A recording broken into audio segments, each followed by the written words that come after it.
Hear me right? Yeah. Okay, good. All right, I'm going live. Let me know if you can hear us.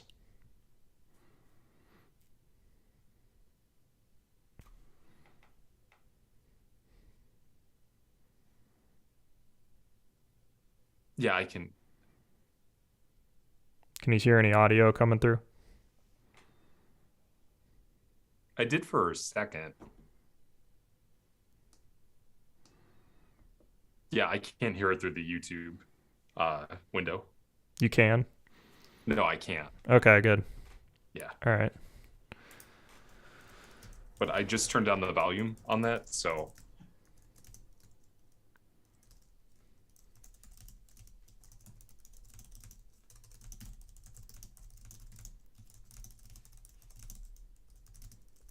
actually, Alex, I can hear it through YouTube.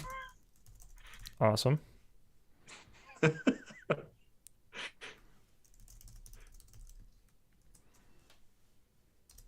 We'll just be very quiet till some more viewers hop on.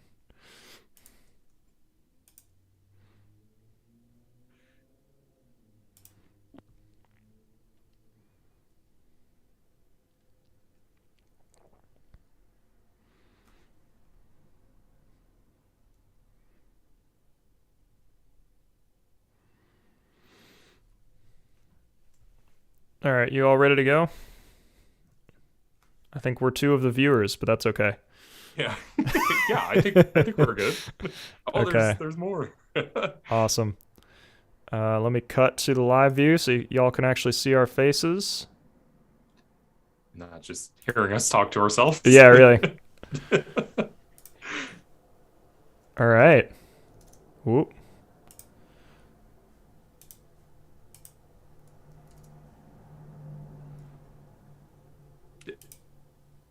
I see us. Awesome. All right, we're on.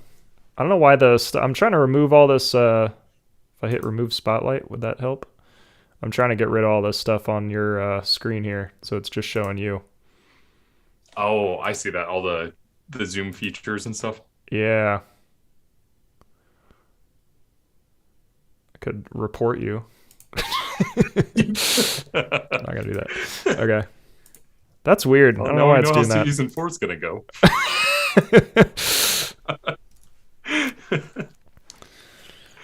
Alrighty. Oh my gosh. Well, you want to get started? Yeah, let's go. Cool. I So, am excited. yeah, appreciate everybody that hopped on the live stream here. As always, if you have any questions while we're kind of going through a conversation here, definitely feel free to hop in and let us know what you want to hear us talk about. Usually, we kind of brainstorm things ahead of time and have things to talk about. I think we're going a little bit just kind of fly by wire here and see what comes up from the chat and anything else we kind of think of some news that might be in the that people are talking about with EVs. But first, we want to do a little recap of season 3, our best season yet. I will say. I would say so too. And the momentum's just starting. That's right. Yeah. So with season 3, we had a lot of fantastic guests on the show, lots of conversations from all over the industry. Out of all 10 episodes, Alex, which one did you find like the most interesting, like of who we've talked with? Ooh. I figured you were gonna ask this question, and I'm like afraid to say that one guest like stuck out among the others. So I honestly think it's a tie between all of our guests because they all brought like just some unique perspective that goes outside of what we usually talk about because we've got kind of our own experiences and things we're used to with EVs, but hearing people that either work in the industry, direct trying to like increase EV adoption, or content creators like Lacey's conversation, and then talking to EV Revolution show last episode was a lot of fun. So just hearing all that, I think, was my kind of highlight. I thought we did a better job of getting guests on the podcast this season. So that those were all my favorites, I think. Oh, awesome. And I was hoping you were going to say just Tyler. No. I did enjoy having Tyler on too. Yeah. Yeah. I will say Tyler because he's my husband, but Yeah. no, I agree with you. I think it was awesome to hear the perspective of, different content creators and people who are working to move the electric, vehicle industry further. Yeah. Like Matt Stevens Rich, that conversation was so interesting. Yep. And just really getting a chance to listen to how that works with like the Electrification Coalition. And then having Lacey with her content production goals and being a product representative. It was just it's so cool to hear how everybody's really working together to make this happen. It's exciting. Yeah. Definitely. What about your favorite one with just us? If we're Oh. throwing all the guest episodes out, what was your favorite with just us? I would probably say the EV trivia. Ooh, I yeah. thought that was a lot of fun, especially Yeah. since I found that one from like I think Minnesota, the Drive Electric Minnesota group. That's That little right. quiz they put together. Yeah. I would say that was a pretty fun one. It kind of got our brain going and just kind of answering questions I think that we typically don't think about that we know. True. So True. what about you? That's a tough one. I think probably a relevant topic right now, but it was like kind of two of our episodes, I guess. We had the holiday travel one right here, and then we had the winter driving, which I know is kind of a hot topic right now and might kind of segue us nicely into like a first news topic. Especially with that big traffic jam that happened recently with people stranded in their cars. But I think that's like a big question, especially being in the Midwest, of like what is winter like with an EV, because everybody's used to combustion engines and are pretty like kind of know what to expect with that. But I think those were both. I like the education and kind of the engineering side of things, as you know. So, and you do too. So, I think both those conversations were pretty interesting. Maybe not as entertaining, but I think interesting and like kind of thought provoking. So, yeah, absolutely. I will say that's one thing that I love about like as we grow further with Living Electric is that like your engineering perspective is actually helping me learn more about the technical aspects of electrification. I'm doing my best. Yep. Yeah. Yeah, I think season 4 we need to have like a solely like engineering episode. Like, I think that'd be really fun, and I think it'd be a good challenge for us to kind of break some things down. So we're not like crazy into the math and the engineering behind things, but like explain how things work so that people understand them, not just like here's a bunch of numbers and fun stuff. So yeah, I was going to say that might be a morning recording because if it's too late, I might be like, yeah, I need a lot of coffee for that episode for sure. Exactly. So do you want to segue into the winter driving stuff and the traffic jam? Yeah. Did you get a chance to watch a lot of those videos that people were putting out? I unfortunately have not, because I knew the answer already, so it was it was less exciting for me to watch those. But I've seen a lot of YouTubers kind of posting their reactions to that and doing their own tests. So I'm curious if you were able to watch them. I got a chance to watch 3 of them. I saw the Dirty Tesla video. I believe the host, his name is Chris. And Chris. Yeah, okay. I'm glad I got that one right. I thought that was pretty interesting of how he let his Model Y and his Model 3 sit there, pretty much for like 10 plus hours and like watching the percentage drop slowly. Yeah. And then I got a chance to watch Brian, who is actually in our chat right now. I believe Brian, and I apologize if I pronounce your last name incorrectly. I believe it's Ryby. Got a chance to watch his video, and he actually sat in his Model Y, and I believe it was like negative 10-degree weather overnight. Oh my gosh.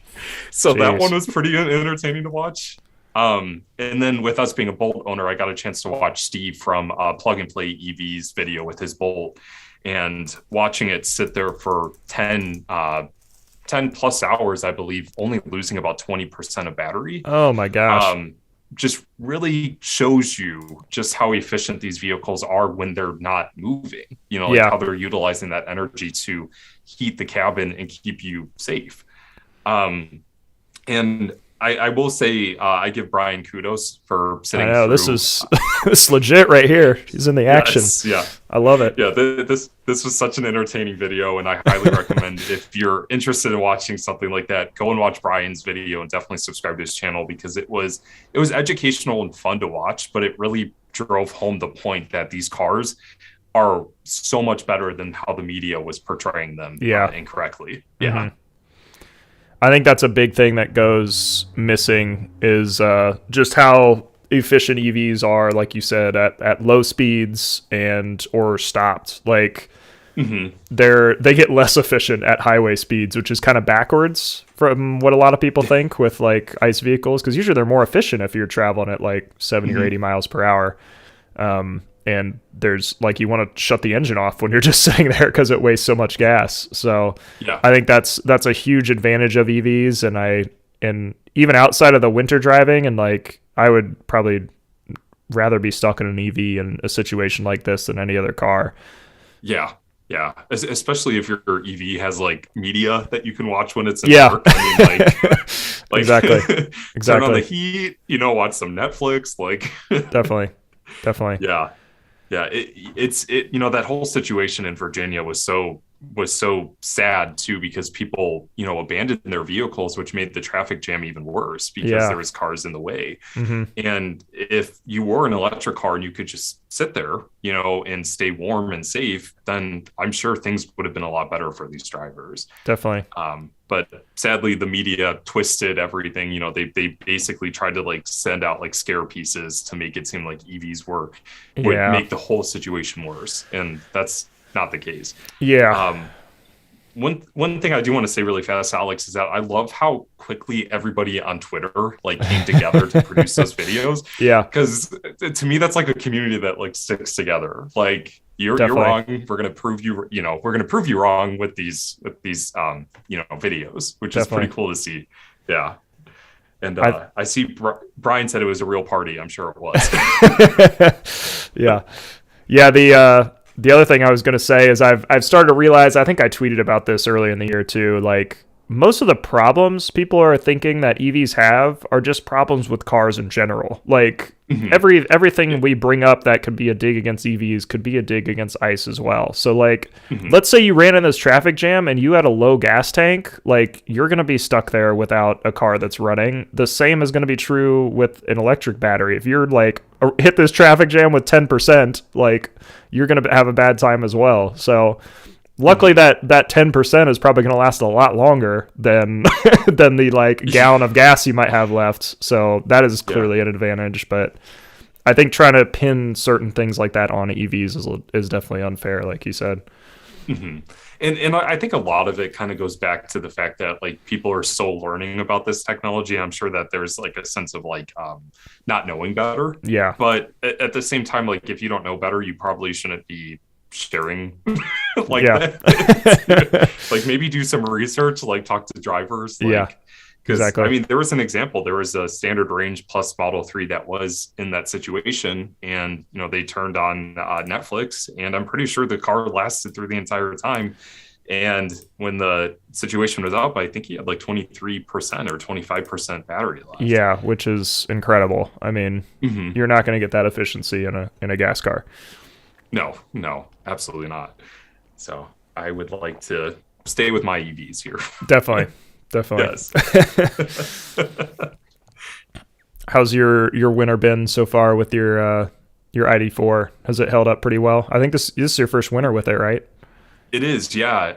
So full disclosure, the ID4 does not have a heat pump, so it kind of plays into that situation where the energy isn't nearly used as efficiently as a car with a heat pump. Yeah. So we've noticed some range loss. Like, I would say it's been typical, about like 30 to 40% range loss, depending on the exterior temperature. Yeah. But we're also running it on 19-inch winter tires, so they're not the most efficient set of tires. Yeah, I got you. But it's doing great. Like the car heats up really quickly. It melts the ice really fast.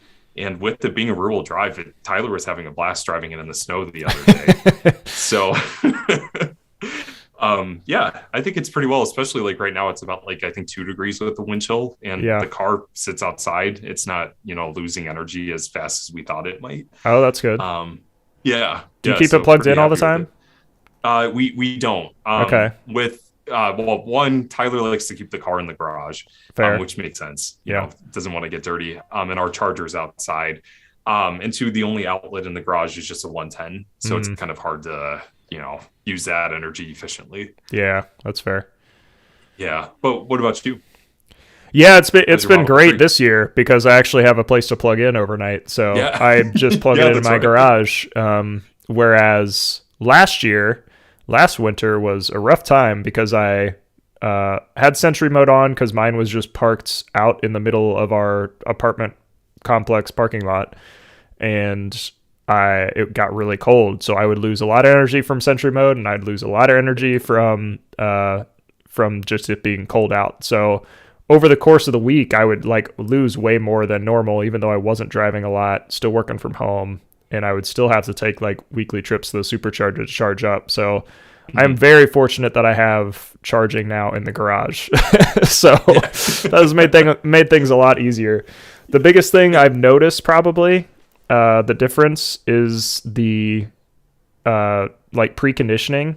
I've noticed in the Tesla app actually, you can precondition obviously, but then you can see if the battery and the cabin is warming up with shore power, like from the charger or from the actual car's power, which is pretty cool. Oh, so like, is that new? I think so. I think it's with the new app update. So hopefully I can show the app without showing like our address, but the I guess I could probably. That's really interesting. I really wish that more like I've mobile got apps showed stuff like that. It's blocked right now, so y'all can probably see that. Maybe if it'll focus. There we go. Yeah, so basically I'm probably real small on the screen though. So that like that pulsing green line right there. So that is showing that it's charging, albeit really slowly. But if I like precondition, if that turns orange, that means that it's heating up the battery in the cabin from shore power, which is pretty cool. That is so cool. I've noticed that a lot since I am charging on a 110 volt. Like it does use the shore power a lot more because it's using all of it. But I think if I was using and like the charge time bumps up really high. So it's like, yeah, if you keep preconditioning, it's going to take 28 hours to completely charge. But since I got the slower charger, it definitely bumps up there a lot. But that's been the coolest part, I think, is the being able to precondition and do all that without worrying about it. Yeah, that's nice. I was going to ask, your garage isn't heated, is it? No, it's not climate controlled at all. So it's just, yeah. Yeah. And I don't know many people who have heated garages. So well, a lot of people have them that are like connected to their house. So they at least get like some residual heat and it might be better insulated. But yeah, these are just like standalone apartment garages. They only have power run to them for like lights. So yeah, that's about it. Yeah. Yeah, I remember you and I talked about your Model 3 experience last winter with you having to go to a supercharger, like, when you needed it. So like, I can only imagine this makes it so much easier for you to just, get in your car in a garage too, so it's clean. Definitely. And then just go. So, yeah, Mallory's taking advantage of that this year too. She's been taking my car to work like probably 3 or 4 times a week if I don't have any errands to run. So nice. She has loved that because she can hop into a warm car. She can drive to work without like her car shaking the entire time. And Well, you guys might be getting a Lightning soon, to be honest. I know. Yeah, I noticed I'll pull up like the configurator. But yeah, I'm a little disappointed with the Ford Lightning prices. I don't know if we talked about that on the podcast yet, but yeah, that's probably been my biggest disappointment. I think we talked briefly when we did the live stream last year, but I don't think that was for Living Electric. But now that they've confirmed pricing, I just put on another zip code. I know that isn't my zip code, so. Yeah, so the biggest thing I'm kind of disappointed about is this Pro model. There's no extended range battery for this. Like, I would gladly take a Pro model that's 10 grand more and get an extended range battery. You have to upgrade to this XLT model to get the extended range, and then it starts at like unaffordable is what that is. So doesn't that bring it up to like 62,000? I don't know if you can see that on your screen, but yeah, it starts at 72,474 if you upgrade to the long range battery. Yeah. Wow. So. Wow. Yeah, because then I started specking this out, and I'm like, this is gonna be a freaking $80,000 car if I get all the stuff like I would want in this truck. So Yeah. You know the thing though, and this is something I always have to remind myself with the Lightning, is that like pickup trucks are that expensive. Like true. gas ones are around the same price. Like Yeah. I remember my uncle bought, I think it was like an F450 once when he had like a horse farm. Holy And cow. it was like $160,000 for a truck. And like, oh Yeah. my God. So when I see like the Lightning prices, I'm like, yeah, they're expensive, but they're also very comparable to. That is a good point. Yeah, I'm definitely comparing it to like a Model 3, which is not a fair comparison at all. So No, I totally agree. I think EV should be cheaper, but yeah. yeah. But yeah, we're looking at that, and I'm like, I have a feeling once I know we're probably not going to order this for a while anyway, just because they're going to be slow to roll out, and I know they're going to have some issues initially, just like any new car brand or new like model has. So we're probably going to wait a little bit, but I'm hoping they eventually roll out an extended range battery for the Pro, because that'd be really nice. Yeah, I hope so too. Because I mean, the Pro is supposed to be like the work truck too. Yeah, so, exactly. Yeah, exactly. So I do like the antimatter blue. That's actually my favorite color that Ford offers. Is that this one? It's the darker. Yeah, it's like the darker blue. We saw it on a Bronco at the Seattle Auto Show, and I mean, like that color is it's stunning. Is it like sparkly too? It looks like it has a little like sparkle to it. It literally looks like a galaxy. That's really cool. Yeah, it's beautiful. Ford did a good job with that paint color. That's awesome. Did you see the red ID4 I sent you earlier today? Yeah, I did. So I know Ryan from the Kilowatts was kind of surprised to see one. Yeah. They've been around since the Pro S and Pro models, I believe, of the ID4 have been out. So for a few months, yeah. The King's Red. Okay. Yeah. It's a nice red. We saw it in person at the Seattle Auto Show, and I think it's definitely the best color on that car. I was going to say, it looks really nice. Like, I'm a big fan of that. I don't know if they got a 360 view or not, but... Oh, there we go. It's still a render, but it looks nice.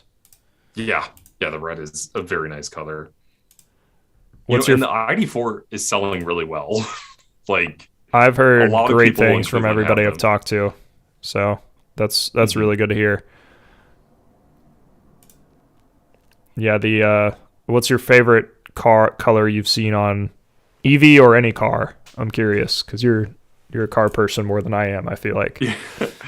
Oh man, that's a really tough question. I know you like some of the Porsche Taycan colors.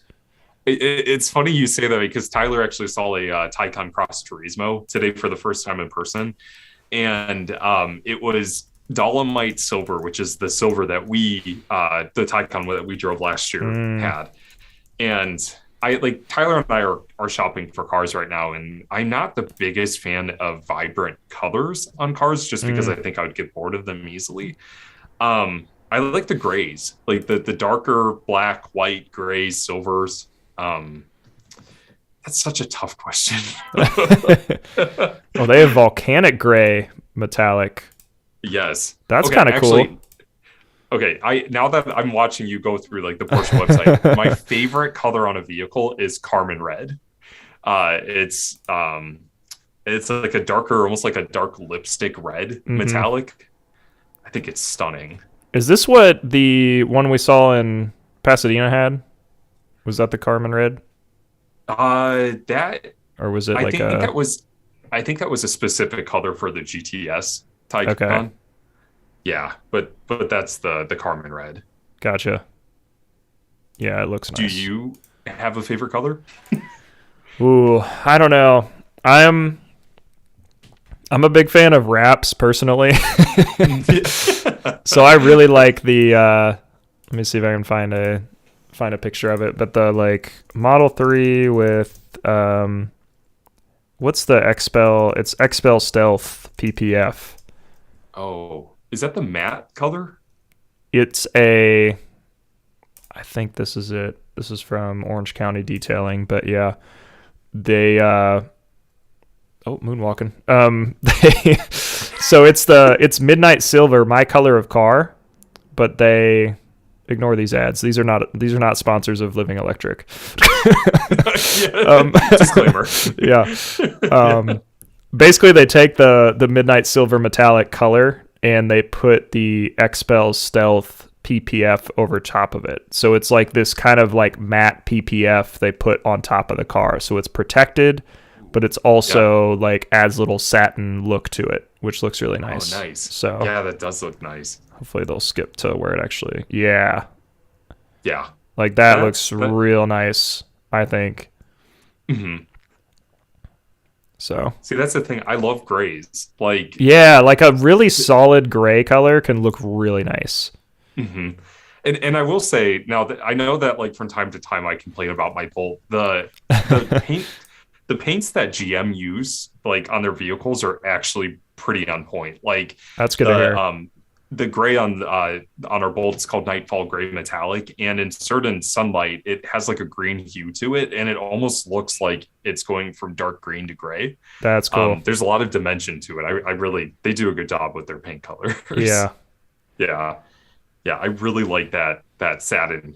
It's gray. So nice. Yeah. So I'm starting to get like a bunch of paint damage too. So I have a feeling instead of spending thousands of dollars to like fix my car up, I'll probably get either like some kind of satin PPF like this that hopefully hides some of that stuff, or just a wrap on my car because there's just so many options.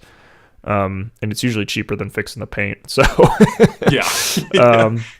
Just take saran wrap to it. Yeah. I heard of somebody do that. I'm like, there's no way that's actually a thing that people do, but apparently it is. So that might be a season 4 conversation. And maybe, yeah. How to that's how to prepare your car for a road trip on a budget. Just pictured like people putting sandwiches in it, like tying it to their car. Like, oh my gosh, gross. It's funny. Well, Alex, do you have any exciting news stories you want to talk about? Any exciting news stories? There's so many in the EV space, it's hard to pick one, honestly. There's like news stories coming out every day. I've been following a lot of Tesla news, so I saw like their crash test stuff they just released for quarter 4 just came out, which I thought was pretty interesting. Mm-hmm. The other one that I sent you today was the Bollinger is actually not going to produce their truck, or they've got like a indefinite extension on producing it, which I thought was interesting. Yeah, I was kind of surprised by that because that truck has been in development for, I think, more than 3 or 4 years now. Yeah. So I wonder, I'm not exactly sure why they stopped. Like, I know that they're focusing on delivery trucks, right? Yeah, here it is. Yeah, so they're essentially suspending, as the title says, suspending plans for their electric B1 and B2.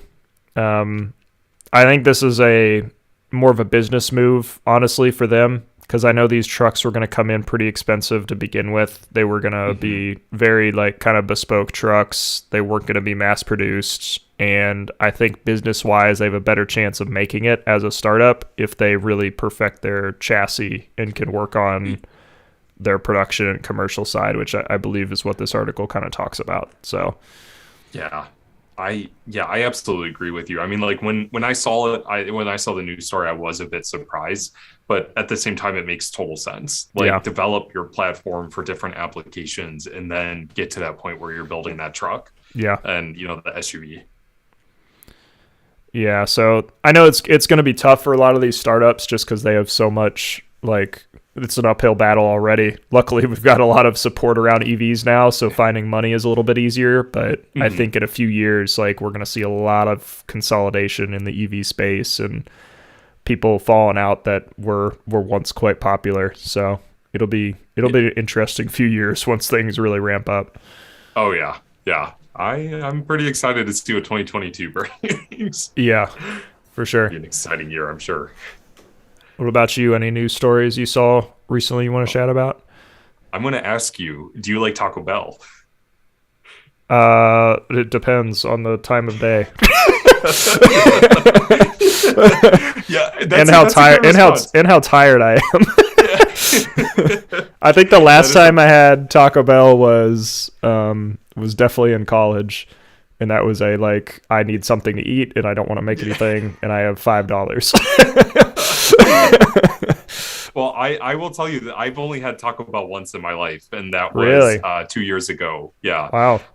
Never. I mean, like I've had a Baja Blast before, but like that was it. I never had their food until 2 years ago.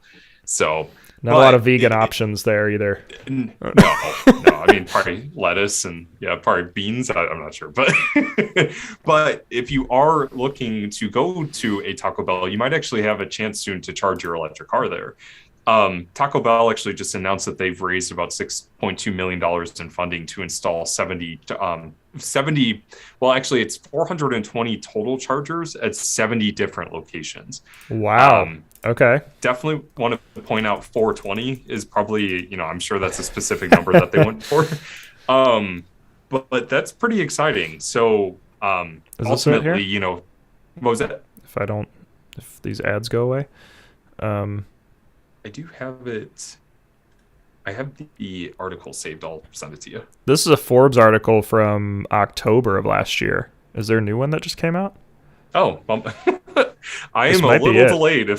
Yeah, it's cool. They might have rewritten or finalized things too, because sometimes these things are rumored and then they kind of get finalized. So yeah. So it looks like they probably just finalized some of that information. But yeah, that's the article. Awesome. So, I mean, I welcome more networks, more chargers. That's going to be great. I would love I know the kind of fast casual type restaurants have gotten super popular. Like, I don't know how that compares to like drive-thrus and real true fast food anymore. I feel like a lot of people are going more towards like Chipotle or BB Bop or some of these others where they're grab it real quick and eat in like 15 minutes. It's not like they're eating while they're driving. So I think a situation like this is honestly perfect, because you could I know a lot of these fast food restaurants now have like app ordering, so you could pull into your parking spot, order it, or if you're on their way there, you could have a passenger order it, park, quick charge, get on your way. So smart business move, I think, from a lot of these companies. So no, I agree. And it's funny you mentioned that about fast food, because like I've noticed like McDonald's are starting to like open up these like really comfortable cafe style restaurants. And I think the more we see that happening, the more likely we're going to see chargers at these restaurants. So definitely. Kudos to Taco Bell. I think that's pretty cool to see that. And it looks like probably mainly California. So maybe we'll see it here in Ohio. Yeah, maybe in like 10 years. Yeah. Yeah, it's funny how like not ahead of the game necessarily. I guess in EV space for sure, like more ahead California is in terms of transitioning to electric, which I think we saw firsthand of what may contribute to that when we were out in California, because fuel and just living in general is very expensive. So yeah, and it almost seems like every time you turn around, like when we were in California, there was chargers and hydrogen vehicles, and just it kind of made me wish that Ohio was more like that. Yeah. I mean, Columbus is like that, but exactly. I feel like I always talk about how jealous I am in every episode. I know I've heard a lot of rumblings. I can't confirm or deny anything, but a lot of people are looking to expand into the Cleveland market with charging. So at least from what I've talked about, or who I've talked to. So sweet. Okay. Yeah. Okay. Well, that is exciting news. Yeah. I will welcome that, and I will test those chargers. Exactly. That was my only news story. I'm pretty excited about that one, though. That is really cool. Yeah. Like you said, I think a lot of people start expanding, kind of see opportunity there. So I think the biggest thing I've noticed right now is EV charging is more of a customer acquisition method than a actual way of making money, and like a revenue growth opportunity, using like a ton of business terms here. I definitely understood every one of them. That's good. Yeah. But what was I going to say? I've heard that is actually like the same way gas works. Like gas stations, I guess, don't make a lot of money actually selling gas. Have you heard that? No, I always thought like their main like revenue stream was gas, like the That's from what the I thought pumps. as well, but apparently Wow. gas is not marked up very much. Like very low margins on gas, and their high margin stuff is all of these stuff they sell inside the gas station, which I thought was very Interesting. interesting, which I guess bodes well for EVs because I know like charging right now has to be pretty low margin for people to even like consider using your chargers. Not that Mhm. there's a lot of options now, but I think as more options get out there, we're going to see charging be competitive in the pricing space. It's kind of similar to how gas is now, where you've got like two options on an exit to charge. You know, one charger is free or very cheap, so you're going to stop at that one. So, Yeah. Yeah. but Yeah. I guess It'll be interesting. definitely, Sorry. yeah. I mean, I guess that bodes well for EV charging coming to situations like that because they know that they need those incremental sales to stay in business, and attracting more drivers is going to be crucial as people transition. So, Oh yeah, absolutely. I will say from personal experience, this past week I went to Walmart at like 10 p.m. to buy Oreos, and they had an EVgo station, so I plugged in. I mean, I will say I really hope that chargers like locations have more of those convenience store spots. definitely. I know Sheets and like some of those other like gas stations are starting to offer fast charging. Yeah. So hopefully I can like grab some Skittles while my car charges. We But just other had than that, I'll gladly buy a pack of Oreos. yeah. Mandarin, it looks like in the chat Yes, said it is true that gas stations make almost no margins on gasoline. So thank you for yes. the quick fact checking there to make sure I'm not Yes. completely BSing Yeah. everybody. So Andrew is my friend. Oh, okay, When I awesome. when I worked at Tesla, Andrew Okay. would come in. He just bought his first Model 3, Awesome. and it is midnight. Oh my gosh, you guys have the same color. It's midnight gray, Okay. metallic, right? Midnight silver metallic. Come on, Brandon. My Tesla tattoo's crying in shame right now. They're fading. Gotta get them Yeah. get them lined up. Right. I'm a GM fan. But yes, so Andrew is a big Tesla enthusiast and Awesome. EV enthusiast as well. So Love that. Awesome. Well, yeah, thanks for backing me up on the gas claim there. But yeah, to your point, I agree that like more charging stations need kind of those convenience store type things. I've always said it would be a huge business opportunity to open take a one or two parking spots next to superchargers and open up a small little like cafe type thing to grab quick Yeah. convenient snacks and stuff like that. Because I know most places I've charged, you have to walk like 50 yards to a Meijer or Walmart or wherever the charger is, and to get stuff or use the bathroom. And having something like small right there would be awesome. Just have a couple yeah. bathrooms, get your snacks or whatever, and Yeah. and go back to your car, especially when it's Yeah. cold out. So yes, especially when it's cold out. I will say this is actually a question I want to ask you. So when it comes to like EV ownership and like helping other people go electric, do you have like a specific personal goal that you would like to like accomplish to help that? ooh, and in terms of just expanding EVs or charging or whatever. Yeah, like charging. I'll tell you mine. It revolves around food. Okay. But I want to hear what you have to say. I have a couple, and I think they can tackle a couple different areas of it. First would be I really want to have, similar to the kilowatts, I really like what they're doing. I think having some kind of EV rental service would be really cool. Just seeing people's like first experience with electric, educating people about how EVs work, how to use the car, like what's different about it, all that kind of things, and seeing their first reaction to it.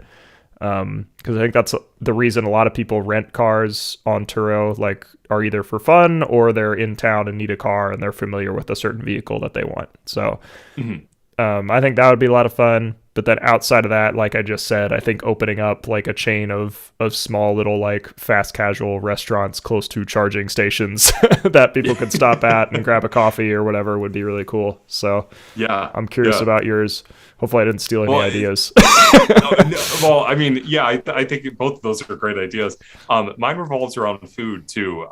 I've always wanted to buy like big piece of property and build our house on it. But at the beginning of the entrance of like the driveway, I would like to expand it into like a small parking lot and have like 3 or 4 fast chargers that are mostly solar powered with a bathroom and like a vending machine. So it would be free for drivers to utilize, and, you know, they can get a free charge and, you know, get some snacks, use the bathroom if they need to, but kind of like utilize like a big piece of property to have a charging location. Like that's always been like a dream of mine. Yeah. Here's what you got to do. You've got to have your house at the very back. You got to have a long driveway, first of all. Yeah. You got to have your house at the very back. In the middle, you have a bed and breakfast, bunch of destination chargers around that. And then at the front, you have your coffee shop and your restaurant or whatever else for people that are traveling through with a bunch of fast chargers. Then you could hit all 3. Yeah. Walk to work every day. You don't even need a car. Yeah, it'd be perfect. Yeah. I like it. That's funny. I think we might need to make that happen. Yeah, really. Yeah. In a few years, we'll be there. Just got to save up a lot of money first. Get some investors. Yeah, the living electric bed and bed and breakfast. B&B. Like, yep. B&B. The EV B&B. Oh, I like it. All right, nobody steal that idea. We've only got 5 viewers. Yes. We're good. Yes. Yeah. And we know where you guys live. No, just kidding. Cool. We do have a few people listening, so if you do have a topic you'd like us to talk about, definitely drop it in the chat. I don't know if we mentioned that at the beginning, but we're open to chat about whatever. This is kind of a fly-by-wire type episode, so this is just me and Brandon's normal chats. Yeah, right. Yeah. You guys are hearing what happens between the takes. Yeah, that's right. That's right. Yep. I'm actually beginning to regret not grabbing some water. Oh yeah, I keep sipping on them, teasing you. Yeah. You can go grab one if you want. We've got I can keep people entertained for a little bit. Okay, I'm gonna go on mute and I will be right back. Okay, quick intermission. Yeah, so this is basically what happens when we're like Brandon said, in between takes. We don't usually we usually cut a lot of stuff out where we've got kind of side conversations going, but I think this is an interesting behind the scenes episode so far of what we kind of chat about, both before the episode and then after the episode, when we don't have it all planned out. So do appreciate everybody tuning in. Like we said, if there's anything you want to chat about or have something to comment on, definitely let us know. And hopefully Brandon's back soon. Brian said he loves the EV B&B idea. Tow your car while you walk to work. Brian, just $1 million ideas here. I love that.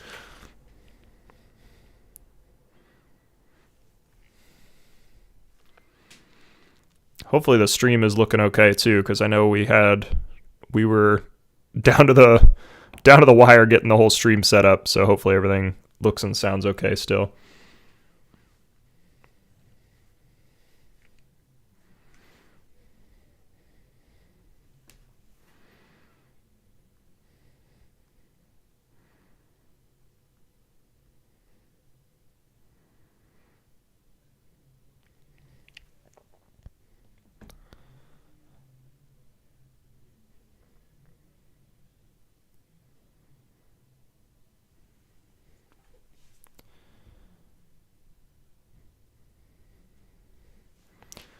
Trying to think of any news stories that have happened recently. Has anybody seen anything that they're interested in or want to hear our perspective on? Then we talked about the Taco Bell stuff and and what was the other one? The one I brought up about Bollinger, but there's so much stuff going on. It's honestly hard to keep up with nowadays with how much stuff is going on. Yeah. Oh, you're back. Okay. Yes. Surprise. Yeah. Do I sound okay? I just yeah. You're good. So. Okay. I don't know if you saw Brian's comment. He said he loves our EV B&B idea. He said we could Turo our cars while we walk to work. Oh, nice. That's just yeah. Huge. I not sure about the Bolt. Maybe the ID4. Maybe. Yeah. But yeah, I definitely think we need to brainstorm about this idea. Like I'm like picturing like this like really cool like structure with like lightning bolts and like Love it. Mallory's a civil engineer. She can design it all for us. yeah, that's perfect. I can do the wiring. You can do all the marketing and the business Yes. side of things. We'll be set. Yep. Yeah. Tyler, make it all. Make the user experience just A1. And Yes. we'll have tablets everywhere with stuff running. Yeah, right. They walk in and it's just a whole wall of like TVs, like Yes. Yes. all of our videos for playing on repeat. If they're not sick of our faces by the end, then we did something wrong. Right. That would be great. Well, did we have anybody say any topics or?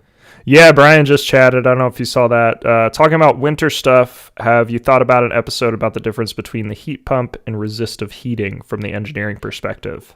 Ooh. We'll have to add that to our season 4 discussion. If you want to, I don't know if you have notes up anywhere. Yeah. I can't leave because I've got streaming going on. So Yeah. I really need to get a second monitor. It'd be awesome if I could have like a monitor mounted above this somehow to show like what's going on. Oh, speaking about monitors, this is totally not about electric cars. Did you see that screen that Samsung announced at CES? No, what was that? It's like this huge curved LED screen, and it rotates, so it actually goes over you. So like you have this whole screen. Oh my gosh. Yeah. I think it's like either like a 45 or 50-inch screen, but like literally it like goes over your head, so you see nothing but Oh, the like screen. this? I don't see anything. Oh, duh. Because I paused the live stream. Can you see it on Zoom though? No, I can't see it on Zoom. Oh, hang on real quick. Let me see if I I can. actually haven't been able to see it this whole time, but I didn't want to interrupt anybody. Oh, now Okay. I see it. Yeah, there we go. Okay. Yeah, I think it's. I saw don't like know a what this TikTok is, though. about it. I think it's that one. Okay. Samsung just does insane stuff at CES every year, so. Yeah, I feel like every year at CES, like you see like new monitors, and it. Yeah, Is this that's it. Oh, Yeah. jeez. That's insane. Oh, it's a Samsung 55-inch Odyssey screen. Arc.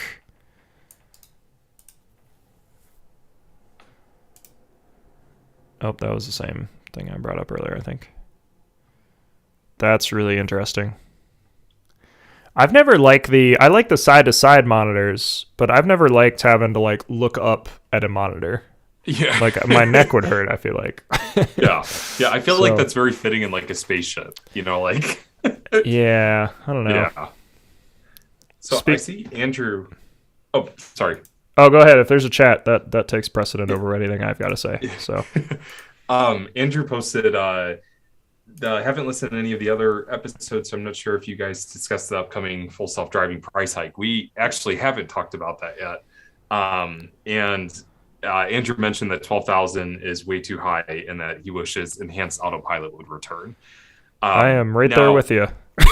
So don't you have enhanced autopilot on yours? I do, and we could honestly do a whole episode on like the whole full Tesla full self-driving thing, because I think it's gotten a little bit ridiculous with how high the price has gone without any major increase in features. So Yeah. I don't know.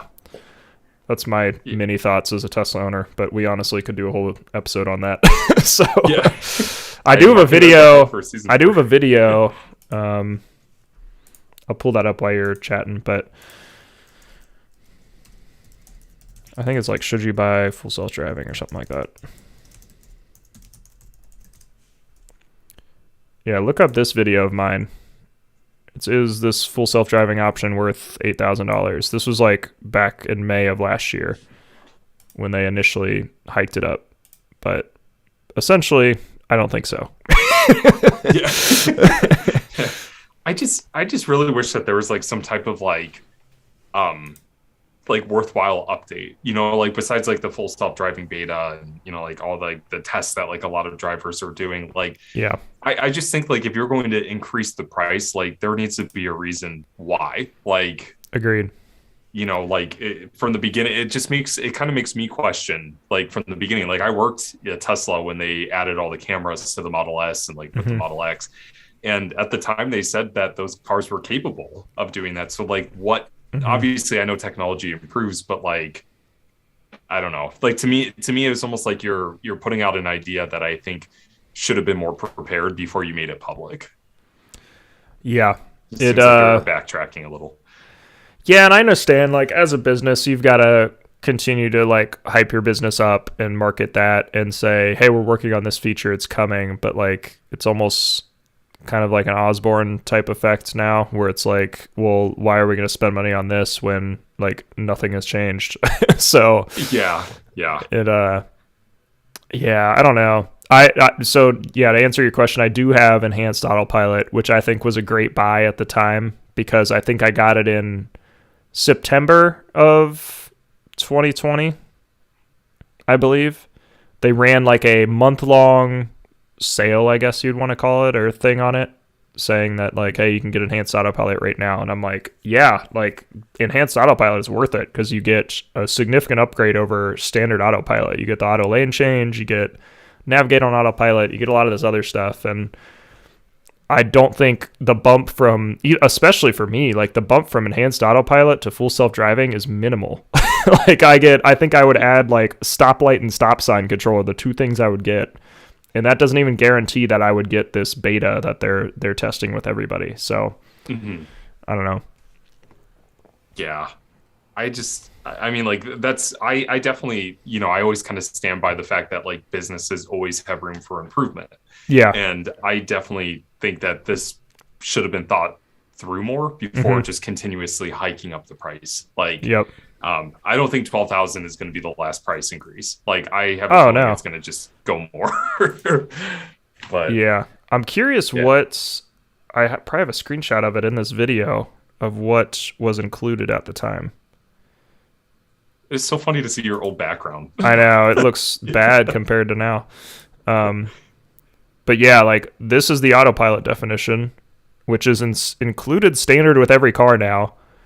Like when I was looking to buy my car, it didn't include that standard. You had to buy the autopilot upgrade. Trying to find if I have a screenshot of it or not. I kind of went through like the different perspectives as well. Like tech perspective, is that technology worth $12,000? Yeah, maybe, but like that doesn't mean people are going to buy it. Yeah. It's like, yeah, buying a like 2080 graphics card is probably like worth it from a tech perspective. But does that mean you need one in your computer? No. Yeah. So I don't even know what that meant, but I agree. Those are like those crazy, like expensive graphics cards that are like thousands of dollars a pice. That people put in like their gaming PCs, but like, do you need that in your computer to run Fortnite? No. Like, probably not. That's probably like way oversimplified, but I feel like that's a somewhat good analogy. No, I think that was a great explanation because I think my IT degree is like crying somewhere with the fact that I did not know that. That's funny. I did see Andrew is curious when the single stack software / data from full self-driving version 11 will make it into normal autopilot. I don't know too much about that. Yeah, I'm not sure. So, like, I don't know how much background you have, Brandon, or anybody else has, but they essentially are going to try to bring the same technology that's in, like, the full self-driving software and move it into normal autopilot driving, like, for just keeping your car driving forward and staying in the lane. Because right now, it's essentially two pieces to autopilot. It's auto steer, which keeps your car in the lane, and then and adaptive cruise control, which speeds up and slows down, like for cars in front of you. Those two features essentially make up autopilot. Full self-driving adds all the turns and all that extra stuff. So that's kind of how they're trying to like split it up. But the like basic autopilot, the auto lane keep and the adaptive cruise control, those two features haven't changed like at all since I've got my car in over 2 years. They act exactly the same. They haven't really been updated. I will say on the new software update though, Autopilot has been a lot smoother. Like it's done a lot better at not phantom braking, which I thought was a big improvement. And it's been a lot better at slowing down for cars in front of me. So like usually when I came up to a stoplight and there was a car in front of me, I would have to disable Autopilot so it didn't slam on its brakes like right before the car. And now I can just let it go, and it actually stops in a safe amount of time. So So I don't know if that's transitioning any of that stuff, but I hope so, because I think that it definitely needs a lot of updates. So yeah, especially as I think Tesla moved just to vision, right, which is the cameras. Yeah, so hopefully that improves the phantom braking situation. Yeah, and I've been told they essentially disabled like the radar, but I'd be curious to test that on my car if there's any way I can block the radar to see if it actually works, like when I don't have the radar on. If I can put like a metal plate in front of it or something to block the radar. Yeah. Yep. I do know from my personal experience, and I'm sure you've experienced this driving in the snow, when the snow blocks like the front of the car. But I think that pretty much just disables all of Autopilot, right? When that happens. Yeah. Yeah. So it disables it for the most part. So I say saran wrap. That's sandwich and a metal plate. Just cover it up, see what happens. That's funny. People might be looking at you like, what is happening? Yeah, it's funny how the whole debate around, maybe not even debate, but just discussion around like autonomous vehicles have almost come synonymous with EVs, just because of like Tesla's kind of research and push on that front, where I really see it as kind of two separate things, but they've kind of become conflated as a similar topic. So yeah, I've noticed that too, and like it's interesting to me because like I genuinely feel like not everybody is going to be interested in like the self-driving aspects of what some of these cars are going to be able to do eventually. Yeah. I think some people just want to drive. Like I know for me personally, like I'm interested in like the self-driving and, fully autonomous cars, but at the same time, like I like to be in control of the vehicle. But it is interesting now that you say that. And I think a lot of the reason is the power aspect. Like the bigger the big battery packs allow for a lot of that technology to be powered that like a combustion vehicle isn't capable of doing. So at least that's from some of the research I've done. I've read, but it is interesting that the two kind of go hand in hand now. Yeah. Have you tried Autopilot recently? Like on any newer cars? Okay. No. Yeah. I will say that like I very much enjoy driving on like city streets and stuff and like back roads and all that stuff. Love driving. On the highway, Autopilot has been like a lifesaver. Like I don't drive on the highway without it now, and like I don't know if I could go back to not having it now that I use it every day. Especially just for like long, boring drives where I'm just kind of sitting there, my speed's staying the same, and the roads are generally pretty flat and non-curvy. Like it's just like everywhere I drive in the Midwest is essentially that way. So having Autopilot has been awesome. So yeah, I think you even said that when you were in California, when you were driving the Polestar. Yeah, because we hopped on the I-5 or whatever, and I'm like, I'm not used to this at all. and I'm in the passenger seat like, what? Yeah. I have not driven a car recently. I don't even have my license now. Yeah, that was very weird switching back. Like, I don't know that's like one of the big things keeping me with Tesla too, is the Autopilot and supercharging. Just that whole experience are keeping me with Tesla. So yeah, I genuinely want to try systems like Super Cruise. We did get a chance to try Blue Cruise briefly in the Mach-E GT that we drove in California. Yep. And that worked pretty well. Like the auto lane change was pretty smooth. I think it took a little bit for it to figure out when it needed to go over. Yeah. But it did it smoothly. But Super Cruise is a system that I would like genuinely love to try. Definitely. For GM. Yeah. Maybe one day when the Bolts are back on sale. That's right. Yeah. The only thing I don't like about a lot of the other like kind of autonomous features on other vehicles, like non-Tesla vehicles, I've noticed they're very difficult to like figure out how to turn on and like adjust. Like it's like I can never figure out how to turn it on. Like when I'm in the car, like in my car, it's very simple. Like double press on the right stalk and it's on autopilot. Like I know right away. There's a big note of like the screen lights up to show that you're on autopilot. Whereas like a lot of these other cars, it's just got this little symbol to show you that you're like on autopilot or on self-driving feature mode or whatever they call it. So, and I'm obviously biased because I drive my car every day. So don't don't take that as a huge dig towards others because. But I mean, it's true, you know, like the ID4, like I personally don't drive that car enough to like know how to put it on adaptive cruise. So like when I get in there, it always takes me 2 tries because I'll hit the wrong button on the steering wheel. And then I'm like, oh, that's canceling it. Okay, let's activate it. Then I get it going. But I like it's true. Like every car is different too. Like I wish that like the more these cars get into like, you know, some of these like semi-autonomous driving features, that you just press the cruise control button and it just does it. You know, like it's all encompassing. Yep. It just makes things so much easier. Yeah, which can be a little like confusing on the Tesla. I will say that because if you do a single press down, that puts you on adaptive cruise control. So you can like screw it up and like think you're on autopilot and then let go of the wheel and it starts drifting one way, like, which I've done before. Like, because I'm glad they made the update where you can. There's certain situations where you can disable autopilot, but you're still on adaptive cruise control. I believe if you like jiggle the wheel at all, but don't press the brake, then you can knock yourself out of lane keep, but it will keep you on adaptive cruise control. So there used to be not any ding or notification or anything besides like the little thing on the screen showing you that you're not on autopilot anymore.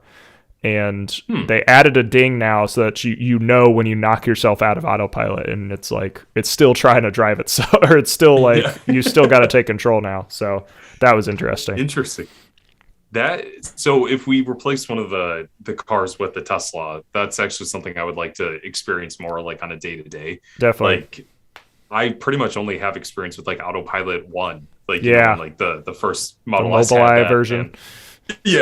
Yeah, and it worked relatively well on the highway, but like I would love to experience more frequently like some of the new technology. Yeah, you're definitely welcome to take my car for a little bit if you want to borrow it for a day and test some of that stuff out. I will take you up on that. Because it's very interesting when you start putting on the enhanced autopilot features and some of the like auto lane change stuff, which I've disabled a lot of because I don't like my car just like changing lanes out of nowhere because it thinks it can go faster or something like that. So that I have a lot of that stuff disabled, but it's been interesting for sure because it's improved a little bit, but in the past year or so I haven't noticed a major difference in how it behaves or if it's improved at all. So I think I'll just be impressed going from the Bolt that has like no adaptive cruise to, you know, like any of that except for just cruise control.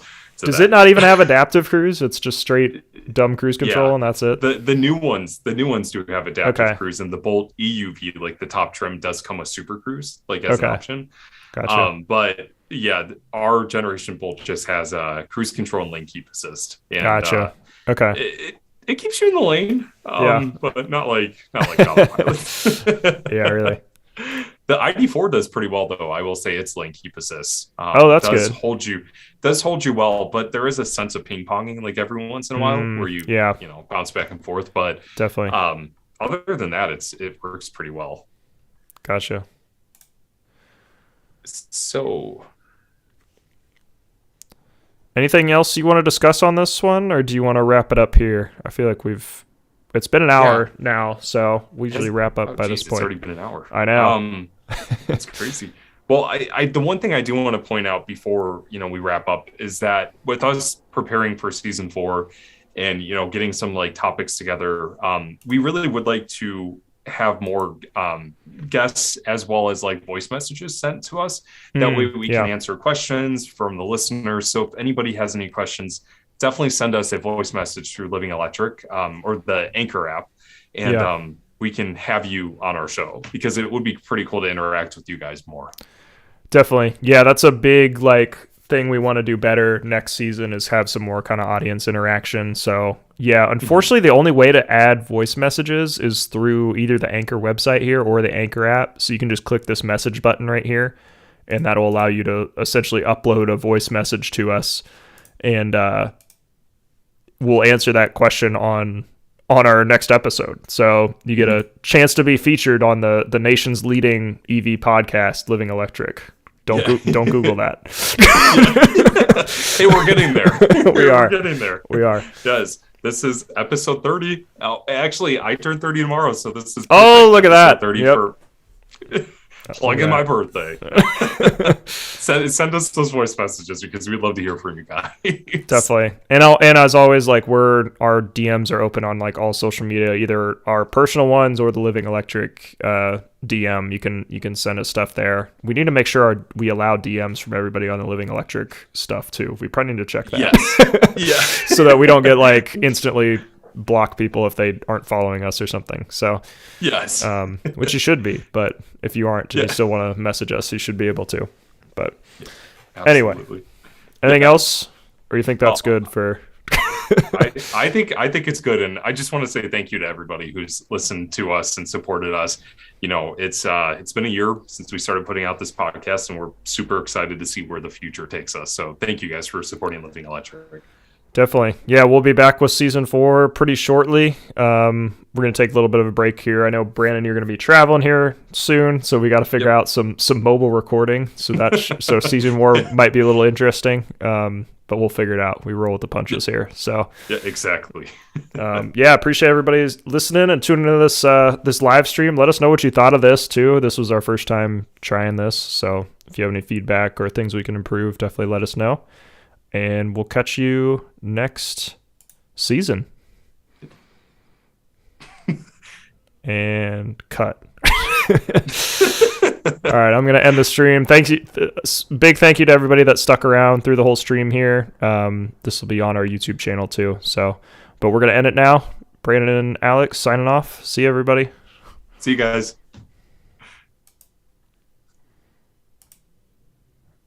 I am going to stop recording.